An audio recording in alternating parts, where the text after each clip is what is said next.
lipid. Metabolisme lipid adalah sintesis dari gradasi lipid dalam sel yang melibatkan pemecahan atau penyimpanan lemak untuk energi. Di sini lipid dibagi menjadi dua, yaitu gliserol dan fatty acid. Gliserol dihidrolisis menghasilkan gliseraldehyde 3-fosfat. Fatty acid melalui reaksi B oksidatif menghasilkan NHDH dan FADH. Lalu asetil CoA membentuk fatty acid sintesis dan menghasilkan steroid dan NADPH. Yang berikutnya itu degradasi lipid. Jalur utama jalur asam lemak yaitu B-oksidasi. B-oksidasi asam lemak berlangsung dalam 4 tahap. Yang pertama yaitu dehidrogenasi 1, hidratasi, dehidrogenasi 2, dan teolasi atau tahap pemotongan. Yang pertama yaitu tahap hidrogenasi 1, di mana asam lemak CoA yang berada di dalam mitokondrion oleh enzim asil CoA hidrogenase menghasilkan senyawa enol CoA. Pada reaksi ini, FAD yang bertindak sebagai ekoenzim direduksi menjadi FADH2 dengan mekanisme fosforilasi suatu molekul Fa2 dapat menghasilkan 2 molekul ATP. Yang berikutnya yaitu hidratasi, di mana ikatan rangkap enol CoA dihidratasi menjadi 3 hidroasil asil CoA oleh enzim enol CoA hidratase. Yang ketiga yaitu hidrogenase 2, di mana reaksi ini 3 hidroksiasil CoA oleh enzim B, enzim CoA dihidrogenase oleh NADH+ sebagai ekoenzimnya menjadi B-ketoasil CoA. Yang keempat yaitu pemecahan molekul oleh enzim B-ketoasil CoA. Tiolase. Pada reaksi ini, ketoasil CoA menghasilkan 1 molekul asetil CoA dan sisa rantai asam lemak dalam bentuk CoA-nya itu mempunyai 2 atom karbon lebih pendek dari semula.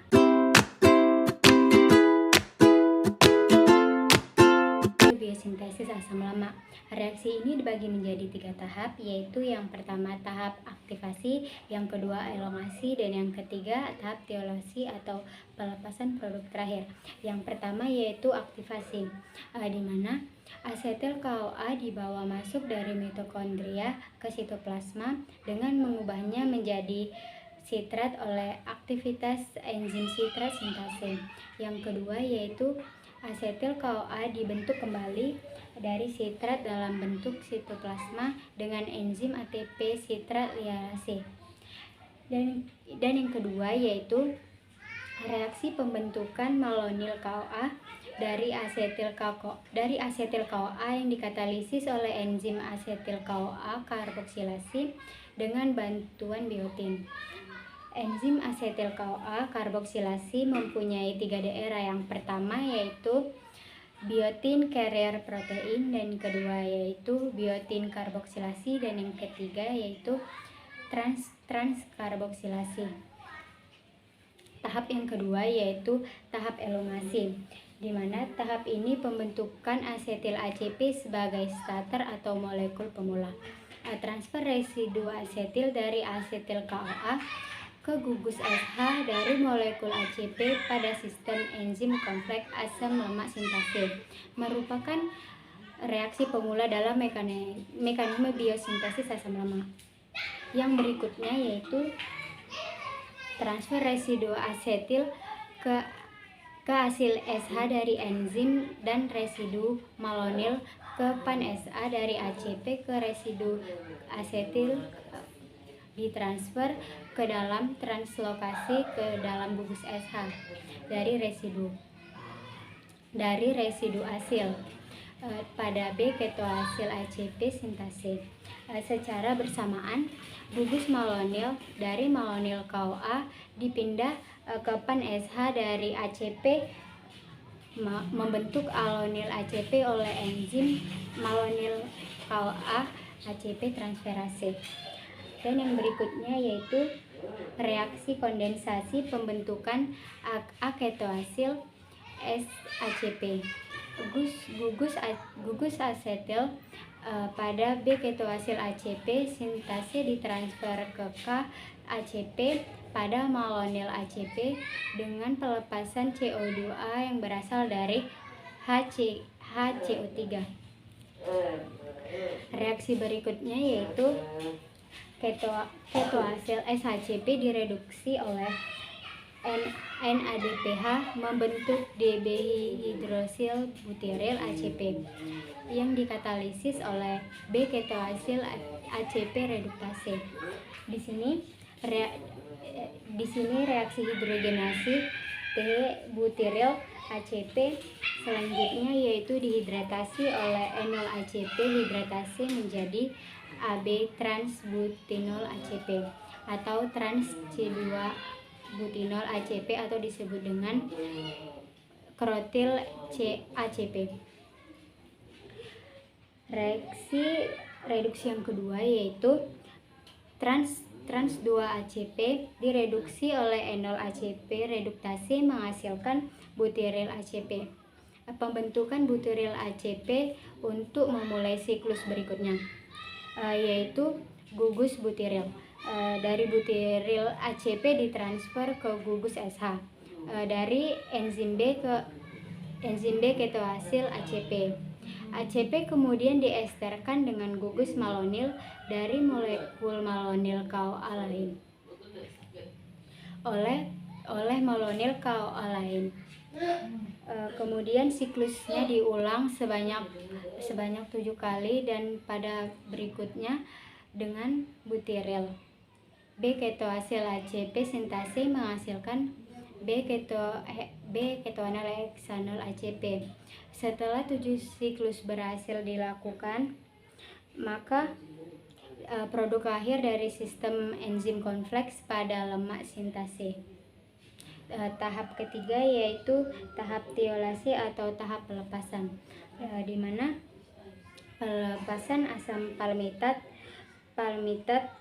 dapat dilepas menjadi asam palmitat bebas oleh kerja enzim palmitoil teotil atau ditransfer dari ACP ke KOA yang ditransfer ke fosfadidat dalam jalur yang menuju fosfolipid dan diagliserol.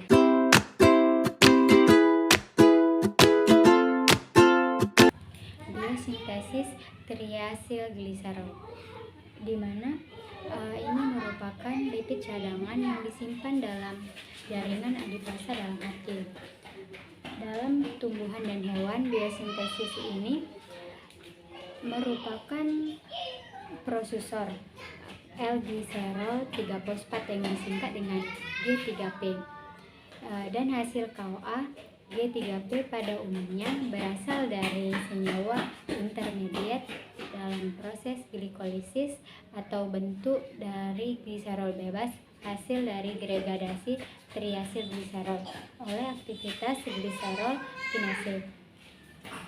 Biosintesis triasilgliserol, 2 gugus hasil asam lemak yang sudah diaktifkan dalam bentuk asam lemak KOA ini transfer ke L-gliserol 3-fosfat membentuk asam fosfodidat yang selanjutnya didesfosrilasikan menjadi diasilgliserol. Triasilgliserol dihasilkan dari hasil diasilgliserol dengan molekul asam lemak KOA yang ketiga. Asam fosfadidat juga merupakan prosusor gliserol fosfolipid.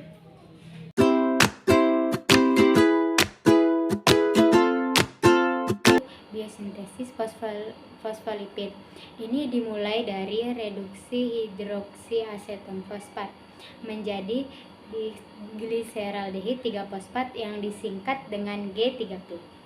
2 molekul asil ACP mentransfer gugus asam lemak ke G3P menghasilkan asam fosfadidat. Reaksi ini dikatalisis gliseraldehid 3-fosfat asil transferase. Asam fosfadidat merupakan fosfolipid pertama yang dihasilkan. Asam fosfadidat diproses lagi menjadi derivat fosfolipid lainnya, misalnya fosfatidilserin, fosfatidilnetalolamin, dan kardiolipin. Yang berikutnya yaitu asam fosfadidat kemudian bereaksi dengan citidin trifosfat atau CTP, menghasilkan citidin difosfat, diasil gliserol, dan pirfosfat. Reaksi ini dikatalisis dengan citidin difosfat glyceride sintase. Penambahan sintesis pada citidin difosfat diasil gliserol akan menghasilkan fosfatidilserin. Reaksi ini dikatalisis fosfatidilserin sintase. Kemudian fosfatidilserin dikarboksilasi melakukan selasi dengan fosfatidilserin menghasilkan fosfatidil etanolamin. Secara berpisah, citidin difosfat diasil gliserol bereaksi dengan gliserol fosfat menghasilkan fosfatidil gliserol fosfat. Reaksi ini dikatalisis fosfatidilserol fosfat sintase, dihidrolisis fosfatidil gliserol fosfat menghasilkan gliserol dan melepaskan fosfat.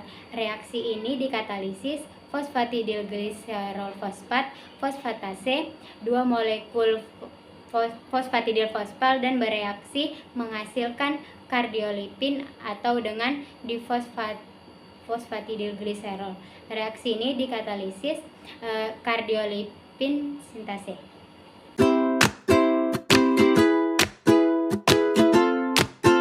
Berikutnya yaitu biosintesis kolesterol. Jalur biosintesis kolesterol dibagi menjadi 3 bagian. Yang pertama yaitu pembentukan asam mevalonat dari asetil CoA. Yang kedua yaitu pembentukan skualin dari asam mevalonat. Dan yang terakhir yaitu pembentukan kolesterol dari skualin. Reaksi yang pertama yaitu dua molekul asetil CoA berkondensasi membentuk asetil CoA. Yang reaksi kondensasi ini dikatalisis oleh enzim sitosol tiolase. Lalu asetil CoA berkondensasi dengan molekul asetil CoA berikutnya membentuk HMG CoA. Dan reaksi kondensasi ini dikatalisis oleh enzim HMG CoA sintase.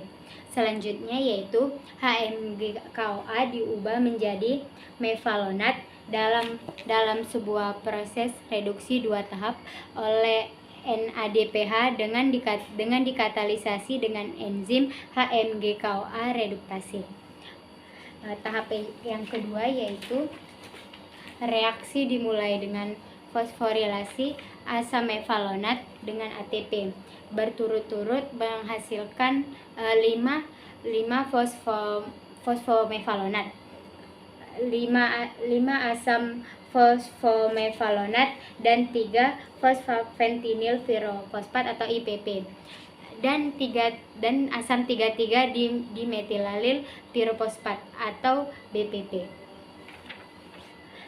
Tahap reaksi dimulai dengan fosforilasi asam mevalonat dengan ATP berturut-turut menghasilkan asam 5 fosfomevalonat dan asam 5 pirofosfomelonat dan asam 3 isopentenil pirofosfat dan asam 3,3 dimetilalil pirofosfat.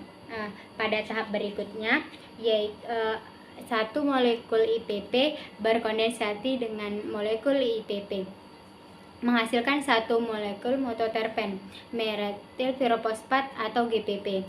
Reaksi ini melepaskan 1 molekul pirofosfat dan dikatalisasi oleh enzim dimetilalil transferase. 1 molekul IPP lagi bereaksi dengan GPP dan dikatalisis oleh enzim yang sama menghasilkan 1 molekul farsenil pirofosfat. 2 molekul EPP berkondensasi dengan 1 molekul IPPI dan dikatalisis oleh enzim Fresqualin sintase dan menghasilkan skualin pirofosfat oleh enzim skualin sintase. dan NDPH direduksi menjadi squalene dan melepas satu molekul IPI. Tahap berikutnya yaitu yang merupakan tahap terakhir, biosintesis kolesterol squalene. Bereaksi dengan molekul oksigen menghasilkan squalene 23 eposida. Reaksi ini dikatalisis oleh squalene monooksigenase dan selanjutnya squalene 23 epoksida mengalami proses siklisasi dikatalisis oleh enzim squalene epoksida lanosterol siklase menghasilkan lanosterol. Perubahan kolesterol berlangsung dengan melepaskan gugus metil reduksi gugus rangkap dari samping-samping gugus kolesterol. Perpindahan dari posisi dalam cincin B. Perubahan lanosterol menjadi kolesterol melalui salah satu dua jalur reaksi, melalui pembentukan demonsterol atau melalui 7-dehidroksi kolesterol. Jadi biosintesis kolesterol bisa dibuat bagan seperti ini, di mana asetil CoA menjadi mevalonat dan menghasilkan 5-pirofosfalonat dan isopentil pirofosfat, geranil pirofosfat, famesil pirofosfat dan menjadi squalene. Squalene dikarboksilasi menjadi lanosterol dan berubah menjadi kolesterol. Berikutnya yaitu biosintesis steroid, di mana tahap ini adalah pengubahan asam asetat menjadi asam mevalonat dan squalene menjadi lanosterol dan vicloartenol. Asam asetat merupakan produk katabolisme aerob dalam jalur glikolisis atau perombakan glukosa. Asam pirofat sebagai produk oksidasi glukosa dioksidasi oleh NADA+ perion lalu segera diikat oleh ekoenzim A. Pada prokariota proses ini terjadi di sitoplasma, sementara di eukariota berlangsung di mitokondria.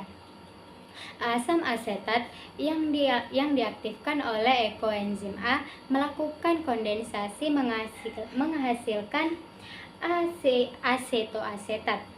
Senyawa ini dengan asetil ekoenzim A melakukan kondensasi aldol, menghasilkan rantai bercabang seperti asam mevalonat. Asam mevalonat ini bereaksi dengan cara fosforilasi eliminasi asam fosfat dan dikarboksilasi menghasilkan IPP yang dapat berisomerasi menjadi DMAPP oleh enzim isomerase. IPP sebagai unit isopren aktif bereaksi secara kepala ekor dengan DMAPP. Langkah ini adalah langkah awal untuk polimerisasi isopren menghasilkan penoid. Penggabungan ini terjadi karena adanya serangan elektron dari ikatan rangkap IPP terhadap atom karbon DMAPP yang kekurangan elektron akibat pelepasan ion pirofosfat. Penggabungan selanjutnya antara GPP dengan IPP, mekanisme yang sama. DMAPP dan IPP menghasilkan forniasil pirofosfat.